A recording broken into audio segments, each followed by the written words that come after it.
이 시간 우리에게 주시는 하나님 말씀은 신약 성경 에베소서 6장 말씀이 되겠습니다.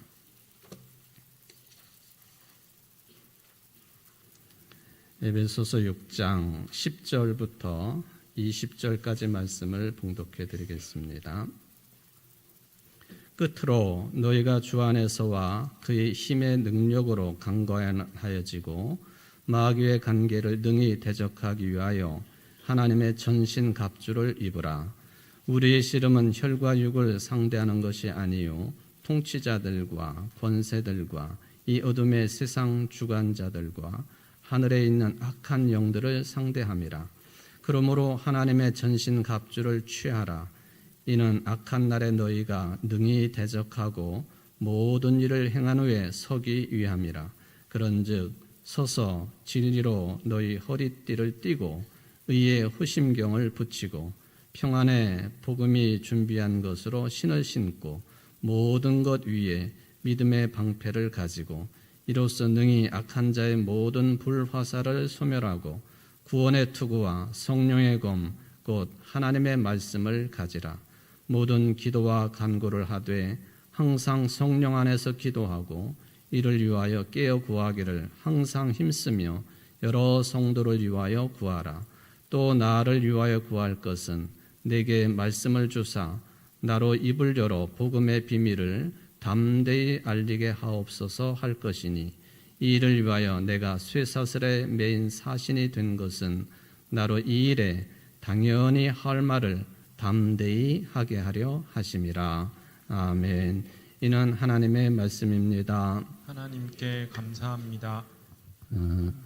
교회 소식 시간에 안내를 해드렸습니다마는 우리 교회가 약 한 달 뒤에 정말 생명을 사랑하는 그런 결단으로 생명사랑 전도잔치를 준비 중에 있습니다. 새 가족을 전도하고 또 코로나 기간 동안에 교회 생활 또 신앙생활을 잠시 쉬고 계시는 교우들을 기억하시면서 여러분들 카드를 작성을 하시면 좋겠습니다.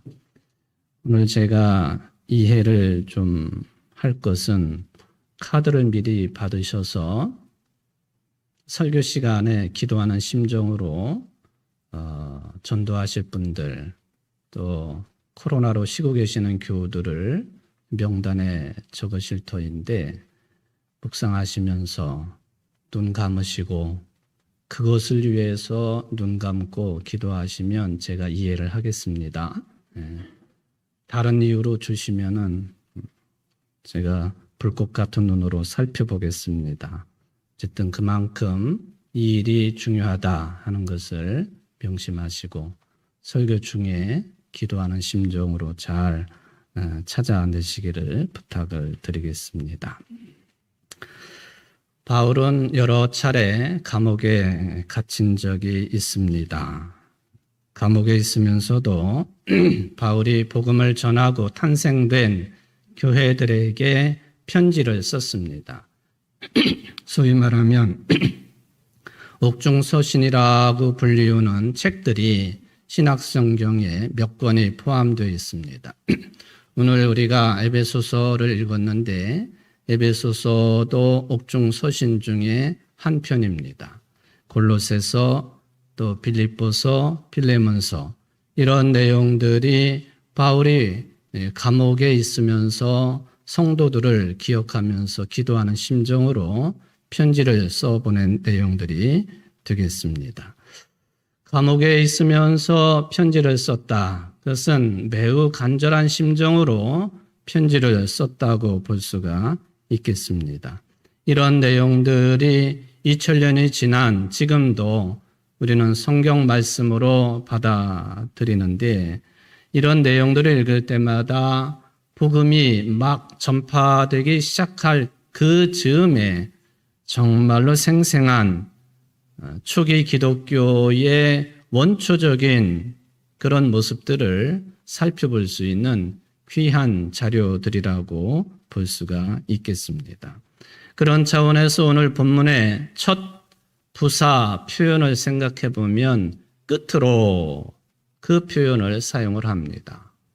자기 때문에 바울이 복음을 전해서 탄생을 한 에베소 교회 교인들에게 감옥에 있으면서 끝으로 얼마나 절절한 표현이 되겠습니까? 이제 다시 볼 수 없겠다고 하는 그런 심정도 배어 있고 또 글로나 얼굴로나 다시 대면할 수 있겠는가 하는 그런 간절함이 묻어있는 표현이 오늘 본문의 첫 단어 끝으로라고 하는 단어라고 생각을 해봅니다. 그래서 그런지 오늘 본문의 내용이 매우 비장합니다. 그래서 에베소 교인들이 신앙적으로 세상 안에서 강해지기를 바라는 심정으로 마치 전쟁을 앞둔 군인들을 향한 부대장의 경문처럼 들리기도 합니다. 11절에 보니까 마귀의 관계를 능히 대적하기 위하여 하나님의 전신갑주를 입으라. 그렇게 이야기를 합니다. 여기 전신갑주라고 하는 말, 오늘날 신앙생활을 하고 있는 여러분들에게는 매우 어색하게 들릴 수도 있는 그런 표현이기도 합니다. 왜냐하면은 신앙생활의 자유가 많이 보장되어 있는 상태에서 교회 생활 또 믿음의 삶을 이어가고 있기 때문에 우리가 굳이 하나님의 전신갑주를 마치 전쟁터에 나가 있는 사람들처럼 취할 이유가 있겠는가 하는 생각도 틀린 생각은 아닐 수도 있겠습니다. 그러나 제가 생각할 때에는 2000년 전에 에베소 교인들이나 또 오늘날 우리가 살아가고 있는 시대는 근본적으로 보면은 별 차이가 없다 하는 것입니다. 교회는 당시나 지금이나 2000년의 역사 속에서 늘 전투적인 모습을 취했고 또 취해야 된다고 하는 근본적인 입장이 있기 때문에 그렇습니다. 교회 공동체 자체도 그렇고 또 개인적으로 신앙생활을 하고 있는 모든 그리스도인들 차원에 있어서도 마찬가지가 되겠습니다. 그렇기 때문에 오늘날 현대 기독교라고 할지라도 성경에서 말씀하고 있는 이 교회의 전투적인 성격을 놓치고 있다든지 또 그것을 잃어버렸다든지 하는 것은 그건 교회의 본질에서 벗어난 모습이다. 그렇게 말해도 틀리지 않겠습니다. 그렇다면 왜 교회는 전투적인 공동체이겠습니까? 또 우리 그리스도인들은 왜 전투하듯이 세상의 삶을 살아야 되겠습니까? 도대체 전투적으로 산다, 존재한다고 하는 뜻이 무엇이겠습니까? 전투적으로 사는 것보다는 평화스럽게 사는 것이 훨씬 더 복음적이지 않겠습니까? 그런 질문도 할 수가 있겠죠. 왜 교회가 전투적이어야 되고 그리스도인들의 삶이 전투하듯이 하나님의 전신갑주를 입고 살아야 되느냐? 그거에 대한 답을 얻으려고 한다면 사도 바울이 언급하는 것처럼 이 싸움의 대상이 누구냐? 전투의 본질이 뭐냐? 하는 것을 아는 것이 중요하겠습니다. 그것을 12절에서 바울이 이렇게 언급했습니다. 우리의 씨름은 혈과 육을 상대하는 것이 아니요 통치자들과 권세들과 이 어둠의 세상 주관자들과 하늘에 있는 악의 영들을 상대함이라.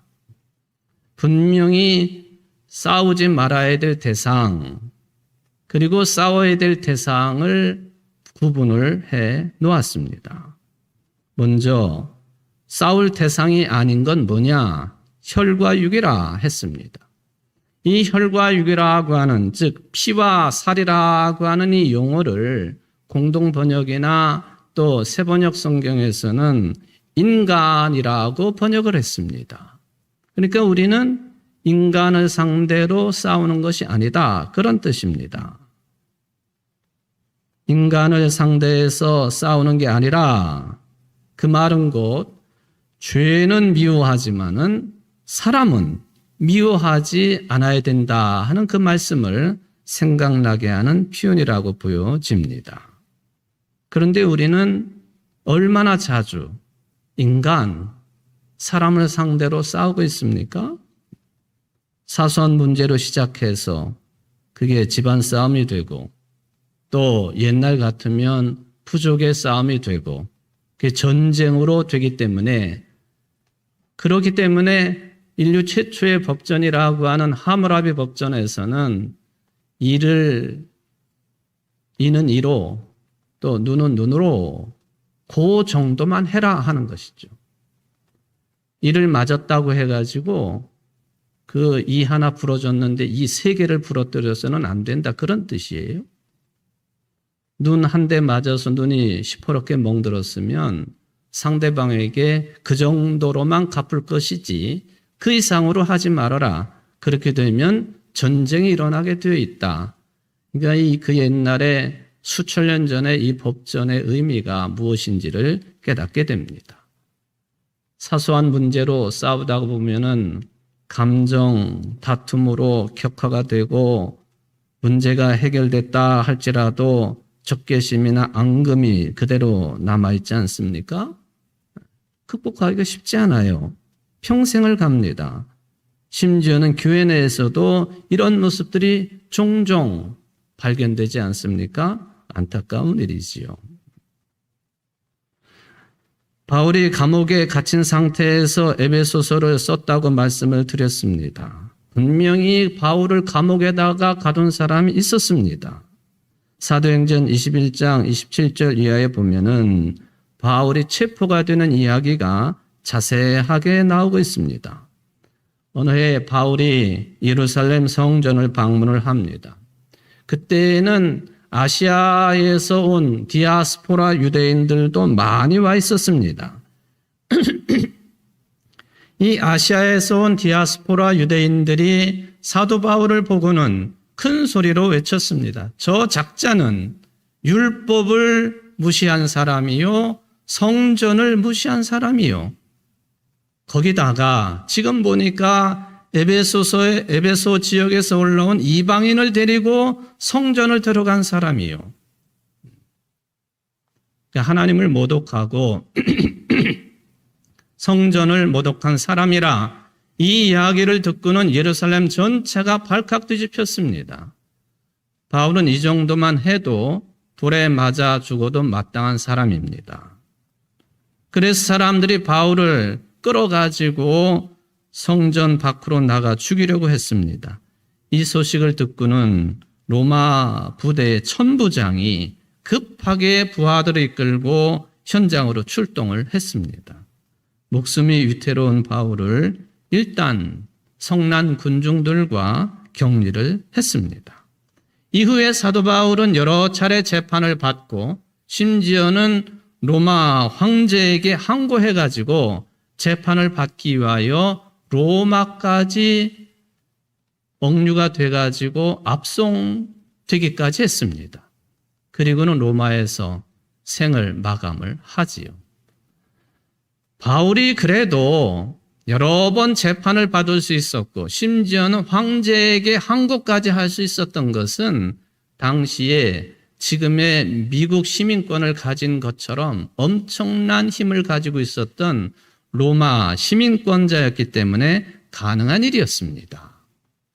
시민권이 없었다고 한다면 아마도 돌에 맞아 죽어도 천부장까지 와가지고 만류를 하거나 바울을 살려두지 않았을 것이다. 그런 생각을 해보게 됩니다. 어쨌든 바울은 이런 식으로 감옥에 갇힙니다.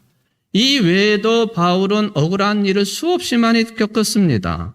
고린도후서 11장 23절 이하에 보면은 여러 번 감옥에 갇혔고 태형도 받았고 유대인들에게는 40에서 하나 감한 매를 5번을 맞았다. 39대씩 5번을 맞았다. 로마 형벌인 태장도 3번 당했고 돌에 맞은 적도 있었고 굶은 건 수시로 굶었고 강을 건너고 사망의 골짜기를 여러 차례 건넜던 인물이 바울입니다. 그러니까 자기를 그렇게 몰고 간 사람들을 미워할 만한 이유가 너무나도 많아요. 그런데도 바울은 오늘 에베소 교인들에게 우리가 싸우는 것은 사람을 상대로 싸우는 것이 아니다 합니다. 혈과 육을 위한 싸움이 아니다 합니다. 피와 살을 위한 싸움이 아니라고 합니다. 인간을 상대로 싸우는 것이 아니라고 합니다. 그래서 바울은 큰 사람이에요. 그러면서 바울은 우리의 싸움은, 우리의 전투는 사람을 상대로 하는 것이 아니고 우리 사람들의 삶을, 우리 공동체의 삶을 파괴하는 실질적이고 또 본질적인 악의 근원을 꿰뚫어 보아야 된다라고 요청하고 있습니다. 그 악의 근원, 이게 우리가 싸워야 될 대상이다 합니다. 이 대상을 바울은 어둠의 세력이라고 했습니다. 12절에 보니까 그 세력이 뭐냐? 통치자들과 권세들과 이 어둠의 세상 주관자들과 하늘에 있는 악의 영들을 상대함이라. 통치자들, 권세들, 주관자들, 세상 살면서 다 필요한 존재들 아니겠습니까? 그런데 이 세력들이 선한 영향력을 끼치지 아니하고 숨어서 어둠의 세상에 속한 것들이 되어서 하늘처럼 무지막지한 힘을 가지고 있는 악의 영들이다. 바울은 우리들이 싸워야 될 이 악의 특징을 2가지로 묘사를 했습니다. 하나는 어둠이라고, 또 하나는 하늘이라고 했습니다.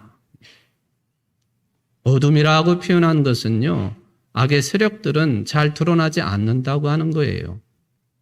숨어 있어서 발견할 수 없다고 하는 의미가 담겨 있습니다. 어떤 경우에는 손으로 악이 위장하기도 합니다. 늑대의 탈을 쓴 양의 모습 또는 양의 탈을 쓴 늑대의 모습처럼 잘 구분할 수가 없다고 하는 것이에요. 오히려 겉으로 표시나게 악한 짓을 하면은 오히려 대항하기가 쉽겠지만 그렇지 않다는 것입니다.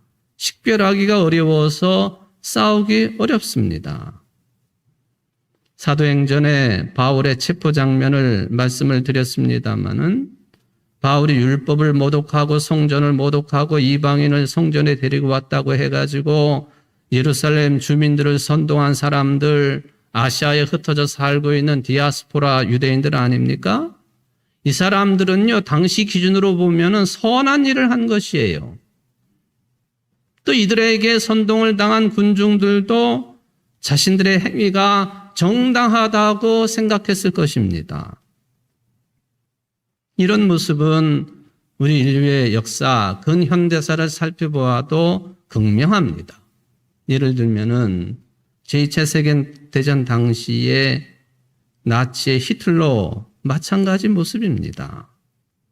그 사람들은요, 자신들의 생각과 행위가 또 전쟁마저도 세계의 바른 질서를 위함이라고 이야기합니다. 그러기 위해서는, 대의를 위해서는 작은 불의는 얼마든지 행할 수 있다 여겼기 때문에 특별히 제거를 해야 될 대상으로 유대인들을 지목합니다. 동성애자들을 지목합니다.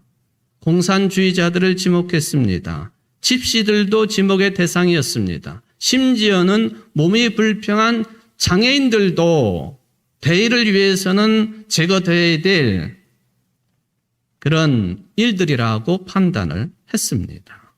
이게 바로 어둠에 숨어있는 악의 세력들이죠. 겉으로 볼 때에는 선한 것처럼 보이지만은 악의 세력들입니다. 당시에 독일 국민들이 이 악의 세력의 준동에 모두 다가 열광까지 했습니다. 하이틀러 하면서 히틀러가 하는 짓을 다 옹호를 했습니다. 독일의 고백교회를 중심으로 한 몇몇 선견자들 외에는 모두 다가 히틀러가 하는 짓에 따라갑니다. 어제도 이런 내용들을 성서인문학대학 공부 시간에 잠깐 언급을 했습니다. 히틀러가 1925년도에 나의 투쟁이라고 하는 그런 책을 냈는데요. 그 내용 속에 자기가 가장 존경하는 사람들 3명이 있는데 그 중에 한 사람이 누구냐 하면 종교개혁가인 마르틴 루터라고 했습니다. 그리고는 유대인들을 집단으로 학살한 날, 그 첫 번째 집단 학살의 날을 이 마르틴 루터의 생일날로 택했습니다. 그만큼 히틀러는 마르틴 루터를 존경했습니다. 왜 그랬을까? 그가 독일인이기 때문에 존경했을 수 있겠습니다. 그런데 더 본질적인 이유는요, 참 놀랍게도 마르틴 루터가 유대인들을 극도로 증오했습니다. 이게 가장 근본적인 이유가 되겠습니다. 루터가 1517년도에 95개의 반박문을 비텐베르크 성문 교회에 붙여놓고 그리고는 20년 후에 책을 냈는데 유대인들과 그의 거짓말이라고 하는 제목의 책자를 출판을 합니다. 여기에 보면은 유대인들을 향한 분노가 어느 정도인지를 실감합니다. 그가 종교개혁가 아닙니까? 생명을 살리는 일에 종사했던 사람, 하나님의 사람 아닙니까? 크리스찬 아닙니까? 근데 이것을 의심하게 만드는 내용입니다. 어쩌면은 마르틴 루터가 가지고 있는 밝은 이면에 이런 어두움이 있었다라고 하는 것을 확인할 수 있는 아주 끔찍한 내용들이에요. 유대인들을 사탄의 자식들이라고 합니다. 유대인들을 깡그리 없애지 않은 것 우리의 잘못이라고 합니다. 그렇기 때문에 저들의 집회 장소인 회당 그리고 저들이 살고 있는 집 모두 다가 불살라 파괴해야 된다고 합니다. 읽고 있는 토라, 탈무드 다 불태워버려야 된다고 합니다. 저들을 독일 내에서 쫓아내야 된다고 합니다. 참 잔인하고 악독한 말로 가득한 책이 유대인들과 그의 거짓말이라고 하는 내용입니다. 여러분, 그럼 예수님도 유대인이셨는데 예수님도 증오해야 되는 것 아니겠습니까? 하나님께서는 분명히 유대인들을 향하여 택한 민족이라고 하셨는데 하나님도 증오의 대상입니까? 그만큼 유대인을 혐오했던 인물이에요. 사탄이 이 점으로 마르틴 루터를 넘어지게 했다. 저는 그렇게 판단을 합니다. 마르틴 루터가 행한 그 어마어마한 일들, 우리 인류의 근대를 열었던 위대한 인물이기는 합니다마는 그에게 있어서도 이런 대단한 약점이 발견이 됩니다. 루터의 역사 속에서 그 2가지 큰 약점을 이야기한다면 1524년부터 26년까지 가진 자들의 압제에 의해서 고통을 당하던 독일의 농민들이 항쟁을 했을 때에 그걸 비난을 합니다. 그리고 마르틴 루터가 탄압하는 편에 섰습니다. 이거는 마르틴 루터의 최대 약점이지요. 또 하나가 바로 유대인들을 극도로 증오한 일이에요. 1545년 제2차 세계대전이 끝났죠. 46년부터 독일에 있는 뉘른베르크 전범 재판소에서 전쟁을 일으켰던 특별히 나치 전범들 재판이 진행이 됩니다. 독일 장교 한 사람이 재판을 받습니다. 율리우스 슈트라이허라고 하는 이름을 가지고 있는 사람이죠. 이 사람에게 재판관이 물어봤어요. 어떻게 이런 끔찍한 일을 할 수가 있느냐? 어떻게 사람으로서 이럴 수가 있느냐? 그랬더니 슈트라이허라고 하는 사람이 뭐라고 답변을 했느냐 하면은 나에겐 죄가 없습니다. 나는 오로지 마르틴 루터가 시켜서 한 것뿐입니다. 만약 나에게 죄가 있다면 마르틴 루터를 먼저 이 자리에 불러 앉혀가지고 재판을 하십시오. 그 정도예요. 그 정도. 히틀러도 마르틴 루터를 매우 존경을 했고, 그래서 루터가 했던 말처럼 유대인을 없애야 된다고 하는 말을 존중히 여겨가지고 그것을 실천으로 옮긴 인물 아닙니까? 놀라운 사실은요, 히틀러라든지 그 밑에 일을 했던 대학사를 자양을 했던 괴벨스라든지 아히만이라든지 모두 다가 넓게 보면 기독교인 가톨릭 신자들이었어요.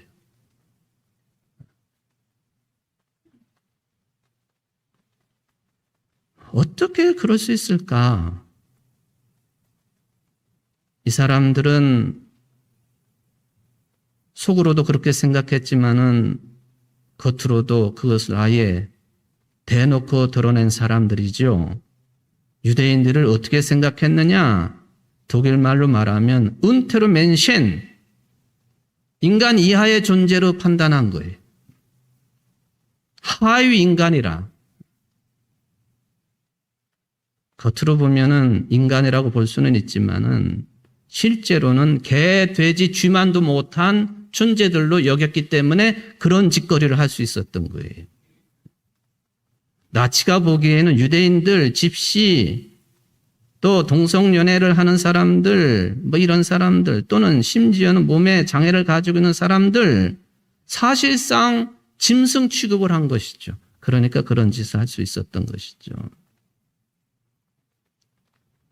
겉으로 보면은 선한 것처럼 보이지만은 내면적으로 보면은 악의 세월로 가득 차 있는 세력들이 우리 주변에는 너무 많아요.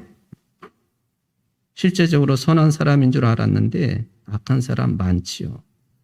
남을 돕는 일에 열심히 봉사하는 사람 같은데 오히려 남을 이용해 먹는 사람도 있습니다. 어떻게 보면은 우리 인간이 선한지 악한지 구분할 수가 없지요. 완전히 선한 사람도 악한 사람도 없는 것 같아요. 선과 악이 서로 교차가 됩니다. 어떻게 사는 것이 선한 것이고 악한 삶인지 구분하기도 어려워요. 그러니까 이러한 세상에서 그리스도인으로 산다고 하는 것, 말하자면 악의 세력, 마귀의 관계에 맞서서 살아가는 우리의 싸움은 힘든 싸움이 될 수밖에 없어요. 저들의 힘이 어느 정도냐? 어둠이라고 하는 말도 사용했지만은 바울은 하늘이라고 하는 말도 사용합니다. 저들의 악한 세력의 힘이 압도적이라고 하는 거예요. 구조적인 악이 얼마나 강한 힘을 가지고 있습니까? 그렇죠. 이런 상황 속에서 우리 그리스도인들은 어떻게 싸우며 살아야 될까? 이길 수나 있을까? 누가 여기에 정답을 말할 수 있겠습니까? 그래서 오늘 주시는 바울의 말씀 생각해 볼 따름입니다.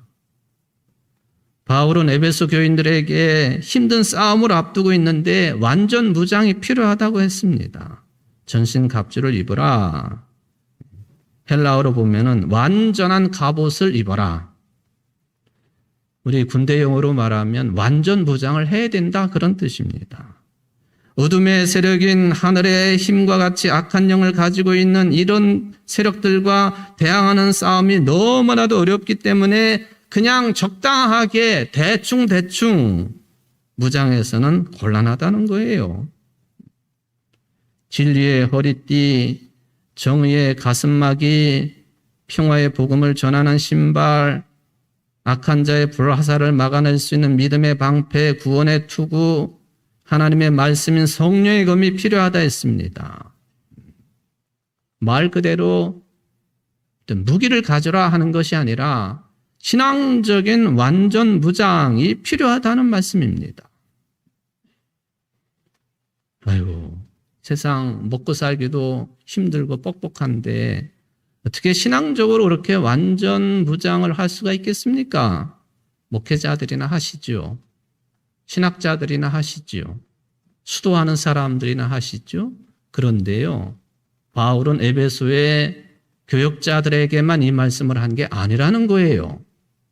힘든 싸움을 앞두고 있는 에베소 교인들에게 하신 말씀이라는 것입니다. 그러면서 개별 교인들이 이렇게 완전 무장하기는 어렵겠지만 공동체로서의 교회는 악한 세력에 저항하기 위해서 완전 무장을 해야 되고 해야만 된다. 할 수 있다. 그것을 요청을 합니다. 바로 교회의 공공성을 살리라 하는 것이죠. 거룩한 공교회가 되라고 하는 것입니다. 하나이고 거룩하며 보편적이고 사도적인 교회를 이루어 가라고 하는 말씀입니다. 이런 차원에서 보면 한국의 교회가 가능할까 힘들다고 저는 생각합니다. 개교회주의가 너무 팽배해 있어요. 실마리가 보이지 않습니다. 완전 부장이 유은한 주장처럼 그럴 필요성도 느끼지 못하는 것 같아요. 그러니까 이 어둠의 세력과 하늘의 악한 영과 싸울 능력이 없기도 하고 그럴 의지도 없으니까 한국의 교회는 교회들끼리 자기들끼리 물고 뜯으면서 영역 싸움에 몰두하는 것 아니겠습니까? 전신갑주를 입으라 말씀하시고 거기에는 어울리지 않게 그 다음에 바울이 주신 말씀이 기도에 대한 내용입니다. 이게 싸워야 된다고 하는 것과는 결이 다른 그런 말씀처럼 느껴지기도 합니다만은 제가 볼 때는 같은 말씀이에요.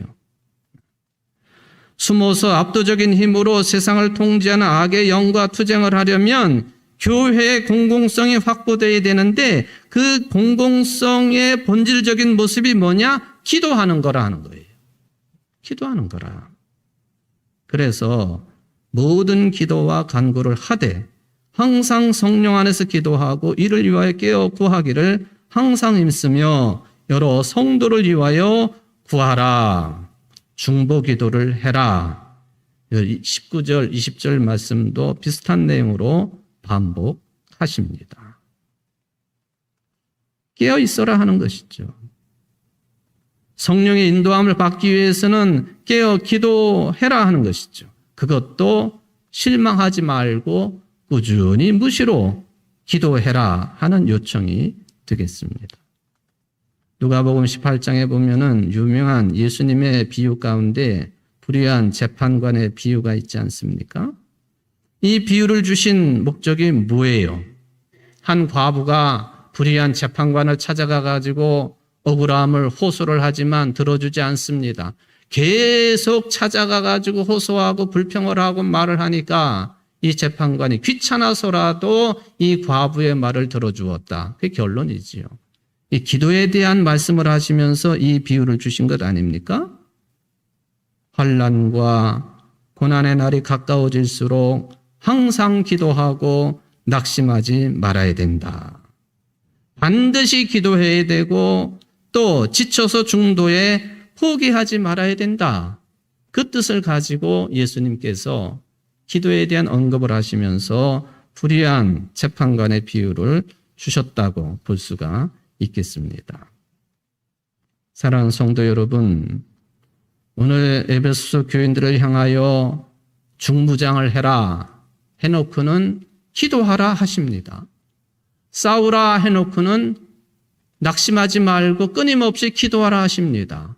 그리고 교우들을 위해서 중보 기도하라고 하십니다.